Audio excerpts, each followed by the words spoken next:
This is DT Grant and the Practice Podcast, the place where we dive deep into the hidden world of healers.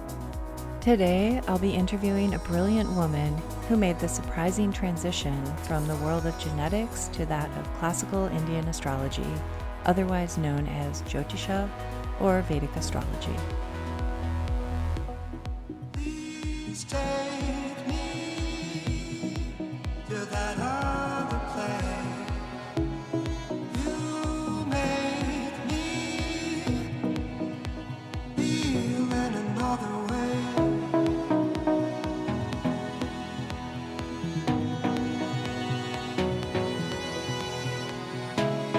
I've tried to find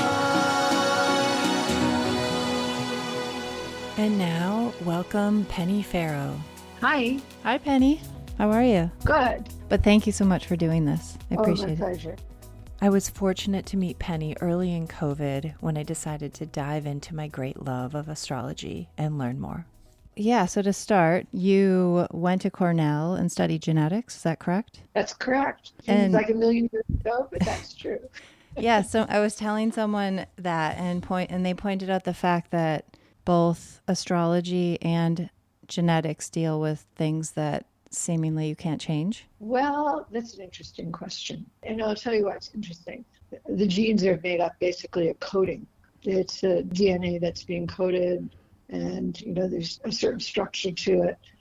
So it's not like every gene is active all the time. It's very similar to astrology, where it's not like every planet or graha is active all the time.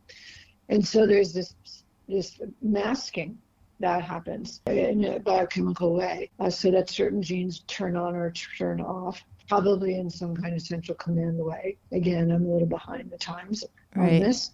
And so this can lead to some sort of manipulation. It's pretty Of the interesting. expression of certain genes. Right? And, then in terms of, is your karma inevitable? Is there nothing you could do? So this is the analogy, right? Yes. To genes. And so the answer to that is the firm, absolutely, there's something you could do, because if everything was inevitable, I would never do this. Why would I do this? Because I couldn't really be helping someone other than being okay with what is. Although being okay with what is sometimes is part of the program. And we can discern the difference between the things that are maybe more subject to tweaking, if you would think of it that way, tweaking your destiny pattern, and things that are more firmly fixed. But even the things that are more firmly fixed, if a person is okay with the concept of this isn't your only time around. I just want to add here that Penny is referring to the idea that we have many lives and we come back and learn lessons through those lifetimes. Mm-hmm. Then anything that you try to tweak, even if what you're working on is fixed karma, you're still softening. And so perhaps for future incarnations, if not this incarnation, that too might yield.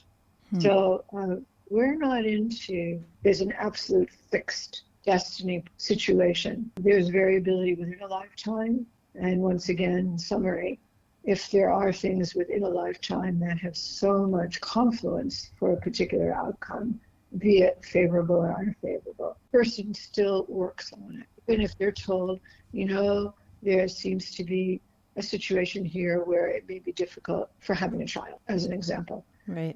An astrologer will never say never, because there is always room for grace. But let's say it's a particularly gnarly pattern, in that particular way for having children. One can still work on remedial measures that could soften that situation. It can soften it in this particular lifetime, or it can soften it for future. So it's always worth having a grip on what that unseen but definitely present river of karma is flowing, which is not amenable to the five senses: taste, smell, sight, touch, and hearing, right? Mm-hmm. It's something beyond the senses, and yet it's inexorably there. It's differentiated into different themes in the life. So what may be a particular theme around children, it might be a contrasting theme around career, which is rocketing to the top, right? Mm-hmm. So it's not like it's monolithic. Yeah. Does that help? Oh, yeah, totally. It brings up questions I had later about destiny versus free will. And do you Yeah. believe that we Well, have choice, or is everything let- predetermined? that's actually a gorgeous question. And it's something that I address in the very first basics series that I teach to the students. And there's this saying that fate is destiny untended. Unattended, not unintended. Yeah, Unattended. unattended. Okay, got it. Yeah, unattended. So fate is destiny unattended. It's as simple as this. You know, if you're arguing with people all the time, then you may decide to go see a therapist for anger management. You could have just decided to continue to be angry with people all the time, but you're tending to something that you know is an attribute that you have, you know, that's been around and that has caused a certain amount of alienation. And at some point you say, you know, I'm going to just try to take care of this. What we could say in terms of astrological help is that you start to see patterns that maybe you absolutely recognize. You know that you're like that. Mm-hmm. And what floors you as someone who doesn't know you from a hole in the wall can tell you things about yourself that they have no business knowing.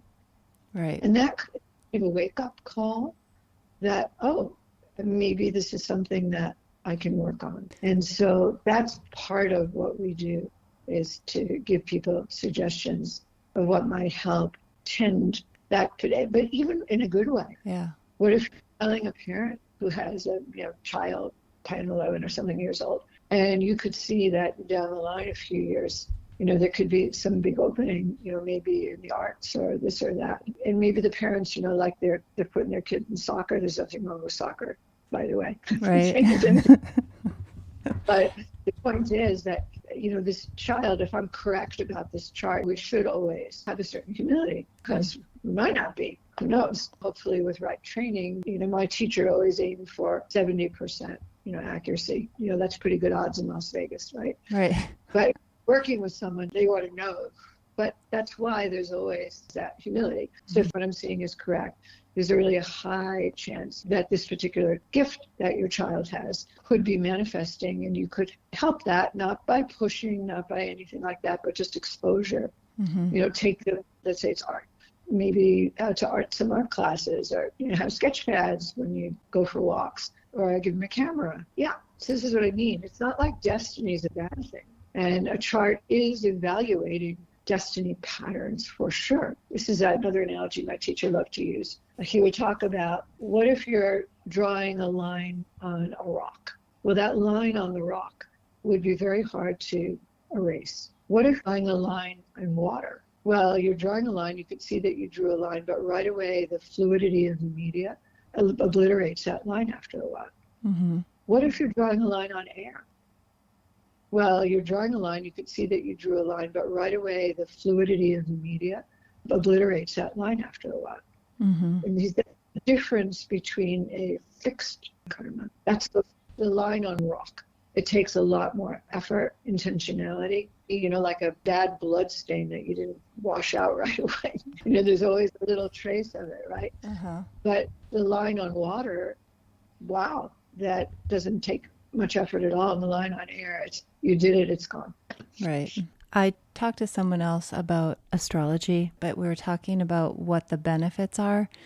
And he mentioned the idea, like you go to a therapist and the therapist has to dig out of you what's going on. But when you talk to an astrologer, they look at your chart and it helps you sometimes figure out things you don't know about yourself. As an astrologer, the most popular question is about relationships.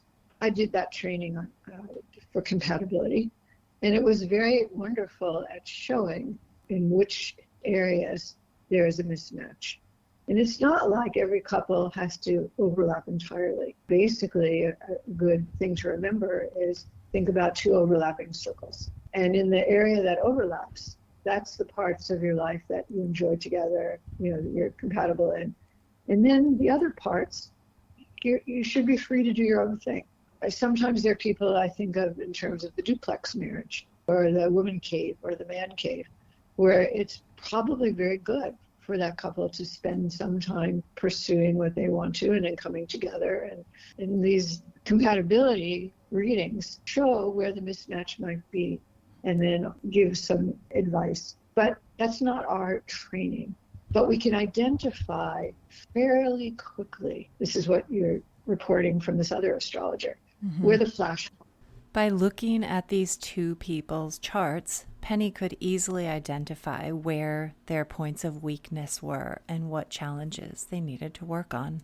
So I did this with a couple, and they wanted me to give them some help. So there were certainly some things I could say, but I said, you should go to your therapist and point out that this is what was told to you through this particular tool. And that therapist called me and said, what are you doing? It would have taken me over a year to have heard that.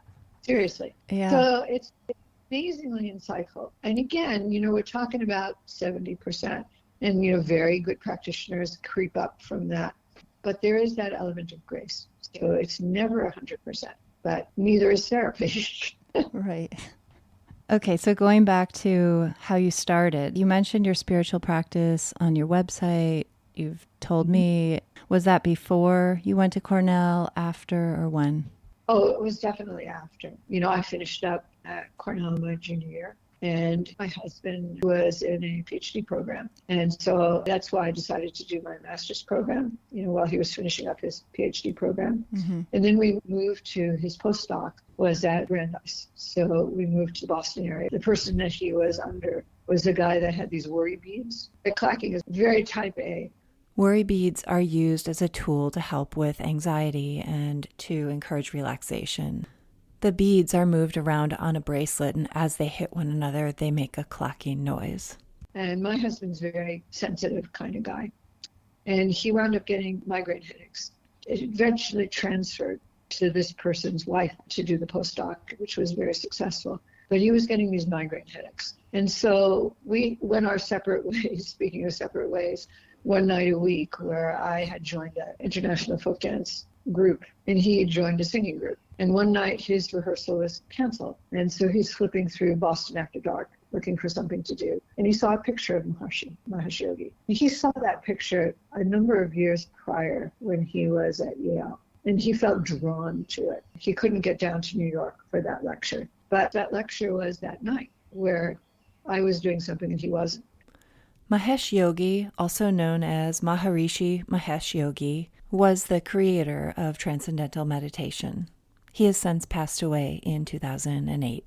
So he went to that lecture, and when I came home, there was this shift. He was so excited, and he said he wanted to do this meditation thing, this is 1971. It was not popular. Right. I thought he was nuts. And he said, well, if it would relax me and help my migraines, I said, that sounds great. You go ahead and do it. Well, I started along with him.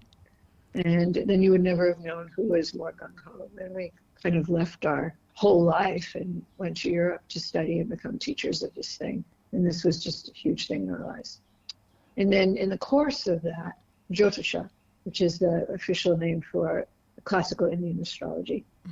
It's called Vedic Astrology, but Classical Indian Astrology is probably a better term, was introduced as a help. And so I decided to learn it, especially because I had a fairly troubled teenager and I needed help.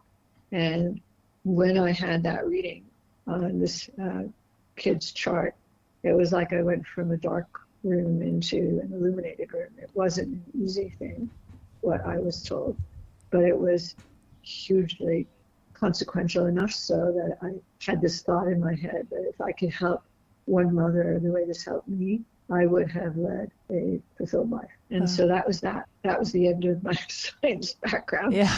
And I went straight for doing this. And the rest is history, so to speak.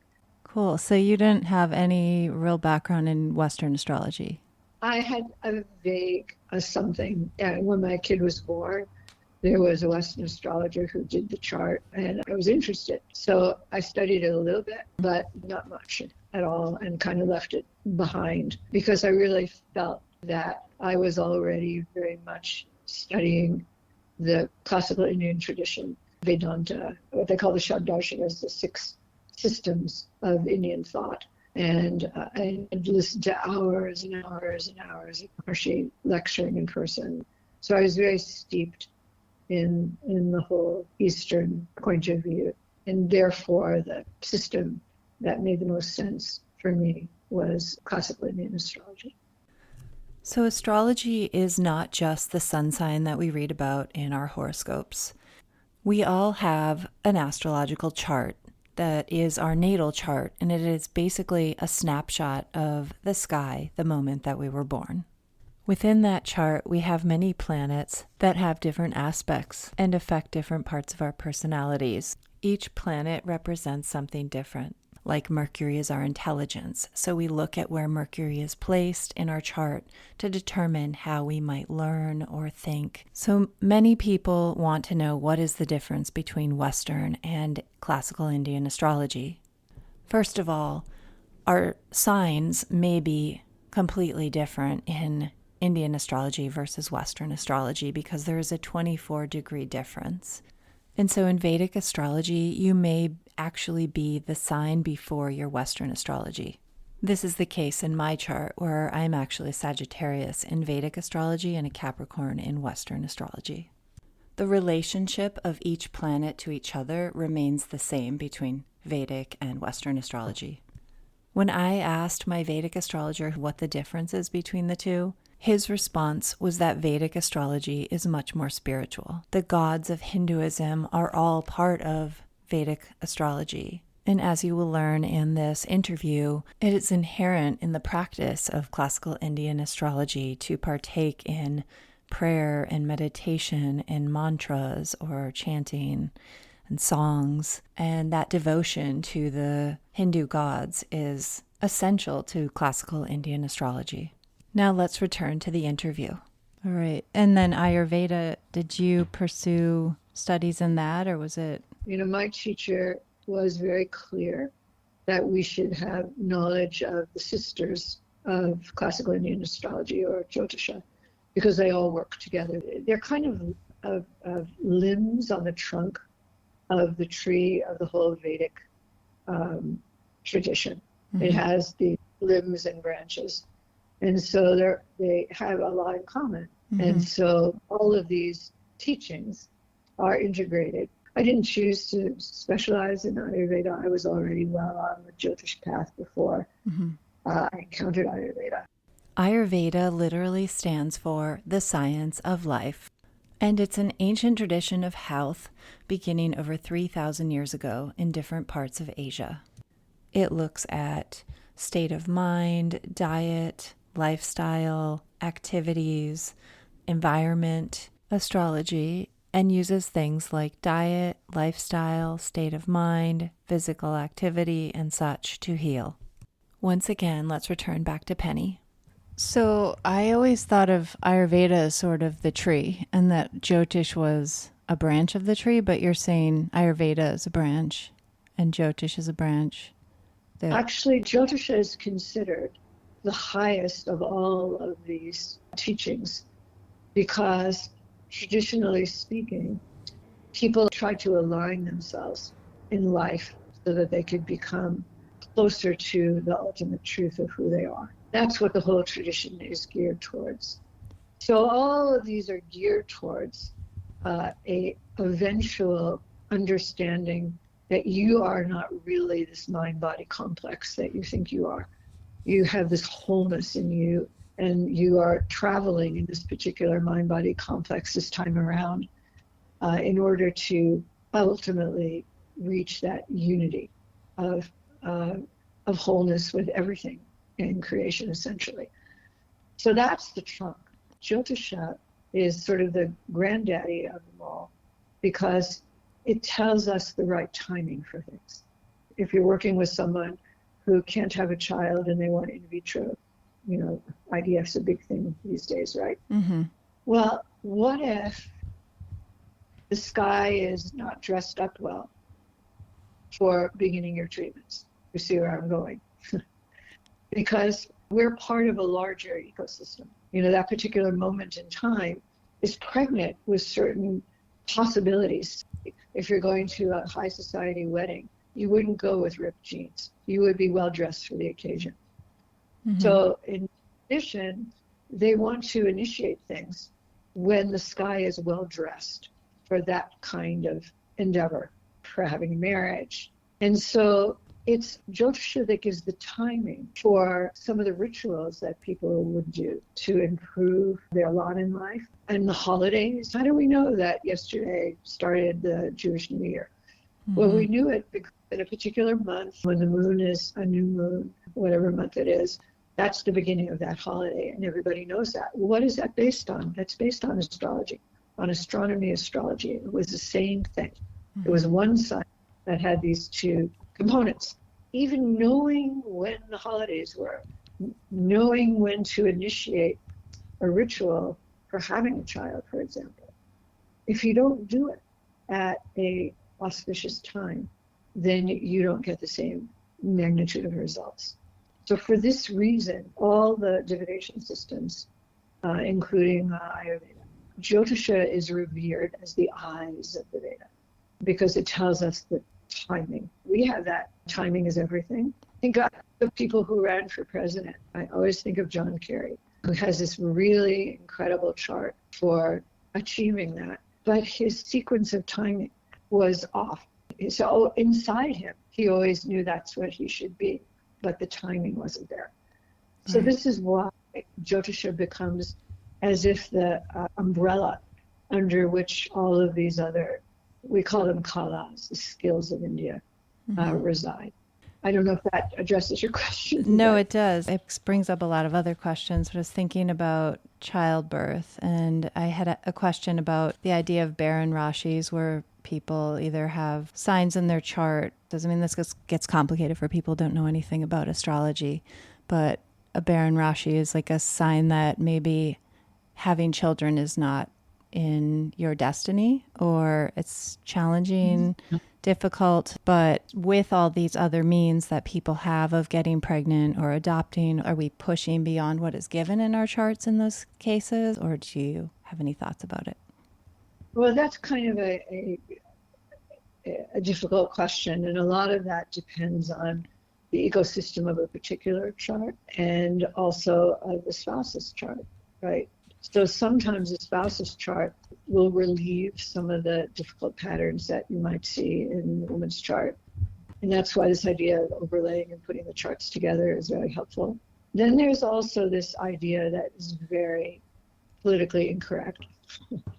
But you have to understand the culture that all of this was done in. And in that culture, it was very, very important to have a male. It was for a number of reasons, but one of the most cogent reasons is lifespans, wars, whatever. If the breadwinner of the family, the father, if something happened to him, then that was very dire for the wife, for the children, etc. But having a male child, they could take over as for the family.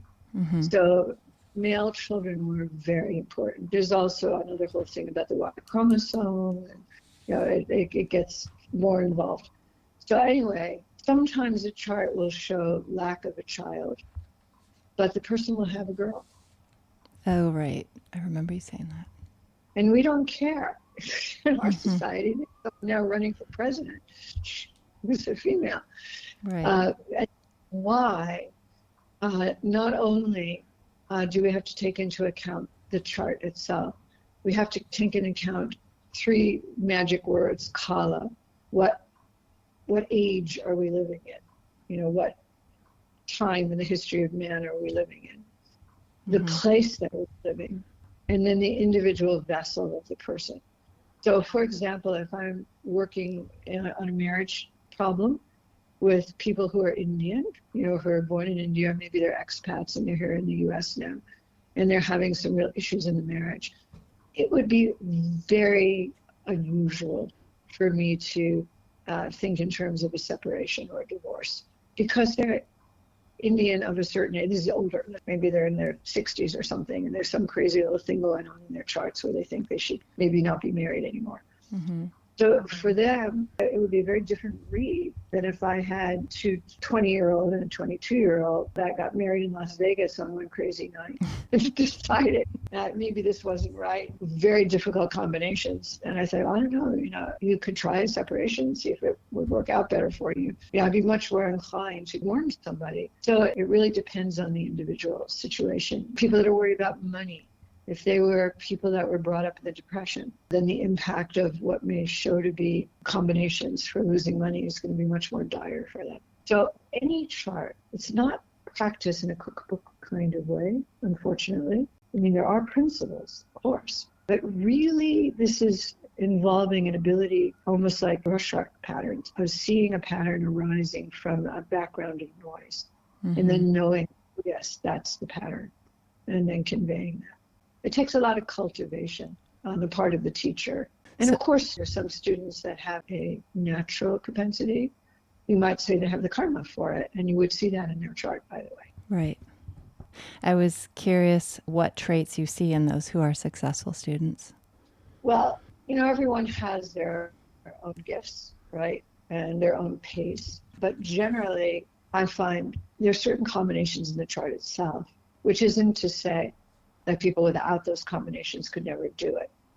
But there is that in a chart that can point to this variability that I'm talking about, almost like a cognitive ability, where the pattern just comes to life and they just know. I can't put it any other way. Sometimes I describe this to my students, that you're working on a very difficult jigsaw puzzle, and they're looking for this piece that would just put the whole thing together, and they think they've tried every piece, and they're about to call the manufacturer of the puzzle that you left this piece out. They finally go to sleep. And then next morning, you walk by the table, and you glance over at the incomplete puzzle, and your eye falls on a piece, and you know that's the piece. And you go there, you put that piece in, and the whole thing clicks. That's the thing I'm talking about.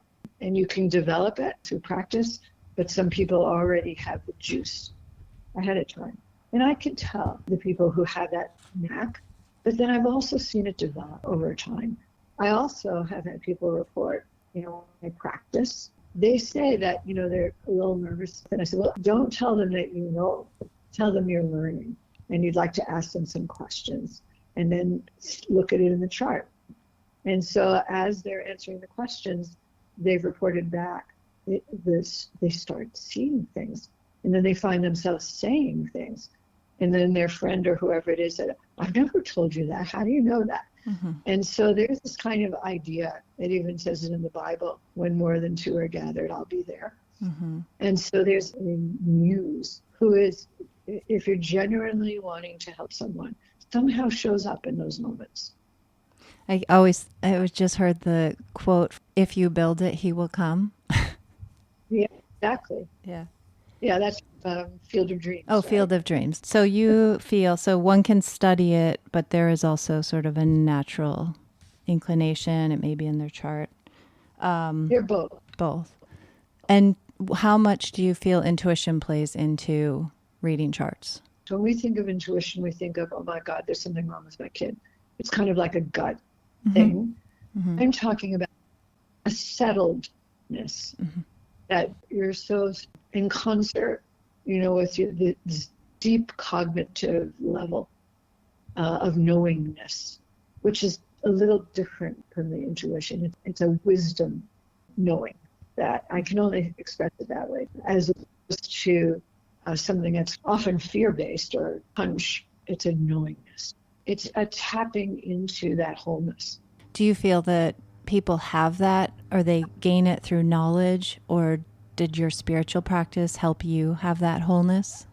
Totally. In fact, Jyotishis are supposed to have practices, and they're supposed to have mantras. They're supposed to have recitations to certain ones of the laws of nature that are given names and forms, but basically they're abstract laws of nature.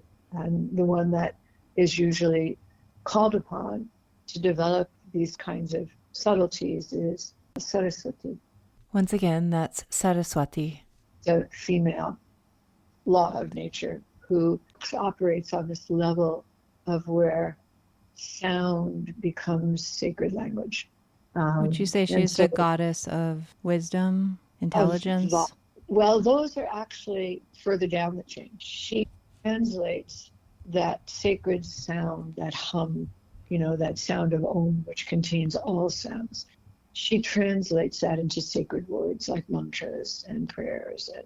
And then from there, she becomes, more like the goddess of learning and intelligence and music, because music is sound and all of that. But those are more worldly expressions, if I can use that word. But really, she controls the perfection of sound so that what they will speak will spontaneously be relevant, truthful, and constructive. So that's why Jyotishis are encouraged to do some sort of practices in general, but also involving that particular law of nature known as Saraswati. It seems everyone should do that, not just Jyotishis. For sure, because it's said, even in the great Bhagavad Gita, this is a huge text in the Vedic tradition, where Lord Krishna is teaching Arjuna, who's about to have to take part in a war, and he doesn't want to do it. He just wants to go away to the forest. And so there's a great transmission that happens, and so many beautiful things are said. Well, one of the things that Lord Krishna talks about is the yoga of the tongue, because this fits exactly what we're talking about. Someone who's in this particular line of work needs to be able to make sure that what they're transmitting to people is relevant to that person, is truthful, but also constructive. Just to clarify, the Bhagavad Gita is probably one of the most prominent sacred texts. It's thousands of years old and discusses concepts of Indian religious thought, including duty, devotion, and insight, as well as knowledge. So you don't tell people things unless those three are there. And I maintain that if our whole world ran that way, if we look at the hateful and untrue speech that's going on, the pen's mightier than the sword. The words that someone said to you that cut you in shreds as a kid, you can have complex about it the rest of your life. And words that have been said to you that calmed you and changed your outlook, you'll never forget that either. If we all practice this, we would have a different world. Mm-hmm. So Saraswati is the deity that allows that to grow in our lives. The stability of our speech will do no harm. In fact, it will be the opposite. It will be uplifting. So a lot of people think astrology is sort of light and fluffy and easy and looks at horoscopes and magazines and newspapers and thinks that's all it is. And from studying it, it's incredibly scientific, mathematical, complicated. I feel like if I'd started as a little girl and studied diligently for decades, I'd only brush the surface. Do you agree with that?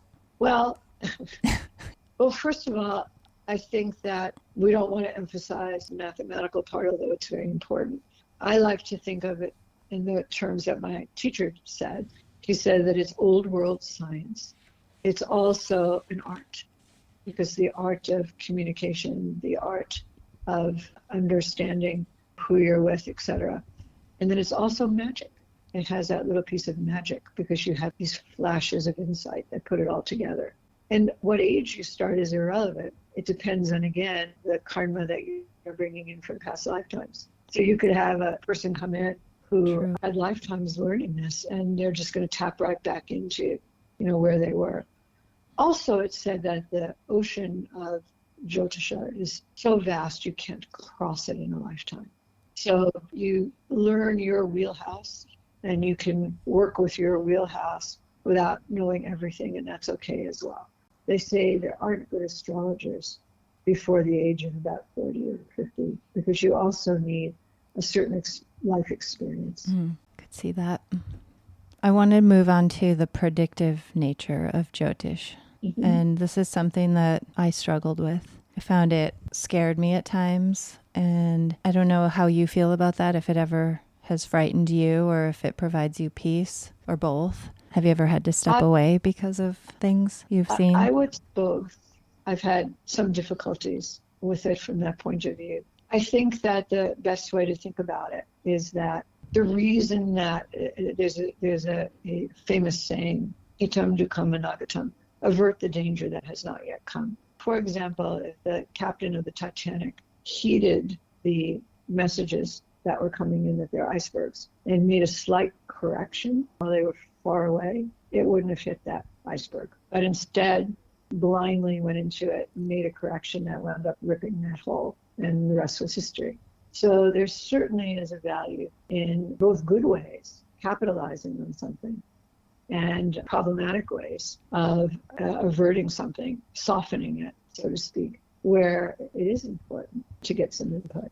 I remember making predictions about someone who had made a lot of money in a particular period of time, and it looked like the next period of time wasn't that good, and they were going to be moving up to a much more expensive house. And I told them, is it really necessary to take on that much debt, et cetera, et cetera? You're doing really, really well. Maybe you should stockpile some of this because life has its ebbs and flows. So I try to make it not dire to them, but also practical. So I will talk in those terms. I made a prediction for someone actually quite famous, and it was 2022, and I told him he asked me, he said, what do the tea leaves say? It's a very cute little interview. The tea leaves. He knew I was an astrologer. He had given me his birth information actually years before because he liked astrology. I scored a meet and greet, and he remembered me because I wrote an article on his magical voice, I called it. So I told him in 2022 when he asked me about the tea leaves, I said, I see starting in the spring of 2024, there's something huge, something even bigger than what we've been doing. Well, it turned out that this was a person who did musical theater as a kid. And then he went on one of those competition programs, and he didn't win, but he got noticed, and then he went on to do amazing things. And this just happened in the spring of 2024. He wound up with a lead role on Broadway, and he's killing it. So he had gone through very difficult times and scandals early in his career. And one of the reasons I really wanted to somehow touch in with him was because I saw this huge rise, and I didn't want him to be discouraged.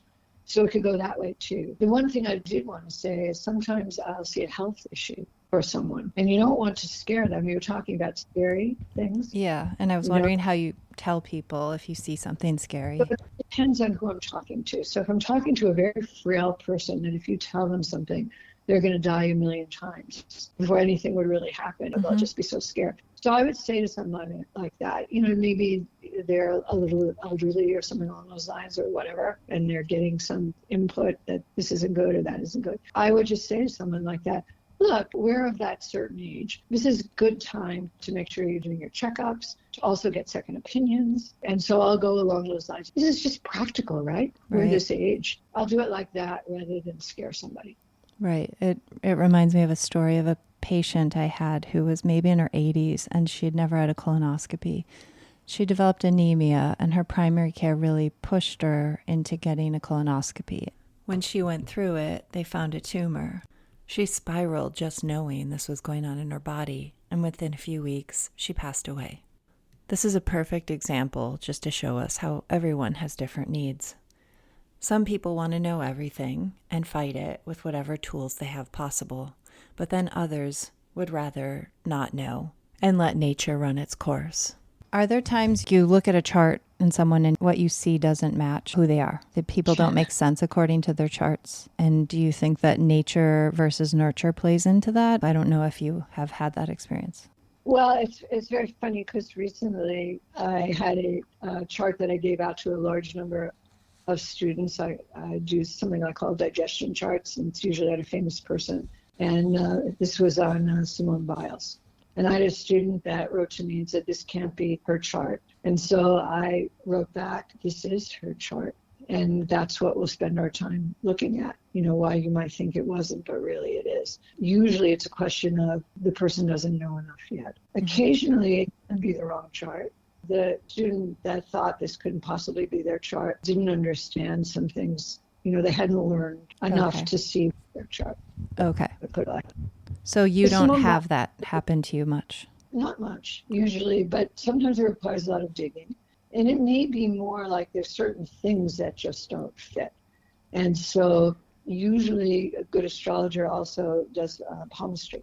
They have other tools to bring in if there's something that just seems a little out of whack. And then also sometimes the time is a little bit off. And by fiddling with the time a bit, the chart comes into its own, so to speak. Okay. And then there are sometimes those charts. My teacher would say sometimes there's just those charts that they just don't work. People come into their own eventually, but I just wonder when you're young, is it less clear? Well, Not really. when you're young and there's very consequential events, those are more in that wheelhouse of Drud karma and birth trauma and traumatic childhood can really brand someone if they don't have the right input.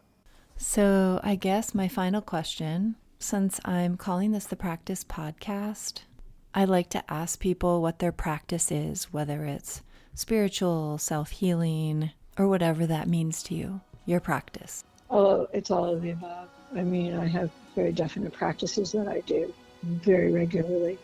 They're very important to me. And then I have kind of my own inner dialogue practices, especially when I feel things. I'm a fairly, in Ayurvedic terms, pitta kind of person. And so when I feel that energy welling up, I have that practice of just doing whatever I can to witness it, not let it get out of control, take some breaths, not say what I really want to say right in that very moment, just be a little more considered. That's a very important practice for me.